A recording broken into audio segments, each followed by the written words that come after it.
First ever factory outlet Mukunda jewellery అన్ని బ్రాంచ్లలో Christmas and new year సందర్భంగా ఎన్నో ఆఫర్లు. త్వరలో జూబ్లీ హిల్స్ బ్రాంచ్ ప్రారంభం. బిగ్ బాస్ లోకి వెళ్లాలని చాలా మంది బుల్లితెర నటినటులు ఆశపడుతుంటారు. జనాల్లోకి మరింత వెళ్లడానికి, తమ కెరీర్ ను మరో మెట్టెక్కేలా చేసుకోవడానికి Bigg Boss one and only best way అన్నట్టుగా చెప్తుంటారు. అలాంటి బిగ్ బాస్ నుంచి 2 సార్లు ఆఫర్ వచ్చినా నో చెప్పేశాడు రిషి అలియాస్ ముఖేష్ గౌడ్. ఇప్పుడు తన నిర్ణయంతో సోషల్ మీడియాలో హాట్ టాపిక్ అవుతున్నాడు. గుప్పెడంత మనసు సీరియల్లో రిషి సార్గా మంచి గుర్తింపు తెచ్చుకున్న ముఖేష్ గౌడ్ రీసెంట్గా ఓ ఇంటర్వ్యూకి వెళ్ళాడు. ఆ ఇంటర్వ్యూలోనే తనకు బిగ్ బాస్ నుంచి 2 సార్లు కాల్ వచ్చిందని చెప్పాడు.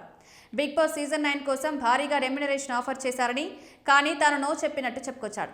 ఎందుకని ఆ ఇంటర్వ్యూలోని హోస్ట్ అడగ్గా తనకు బిగ్ బాస్ షో కాన్సెప్ట్ అర్థం కావడం లేదని, అందులో గెలవడం కష్టమని, ఎలా ఉంటే గెలుస్తామో ఊహించడం కూడా కష్టమంటూ చెప్పుకొచ్చాడు.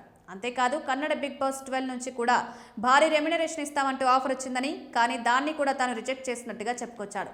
ప్రస్తుతం టాలీవుడ్లో హీరోగా అడుగు పెడుతున్న ఇతను మంచి నిర్ణయమే తీసుకున్నాడని కొంతమంది అంటుండగా, మరికొంతమంది మాత్రం బంపర్ ఛాన్స్ మిస్ చేసుకున్నాడంటూ నెట్టింట కామెంట్ చేస్తున్నారు.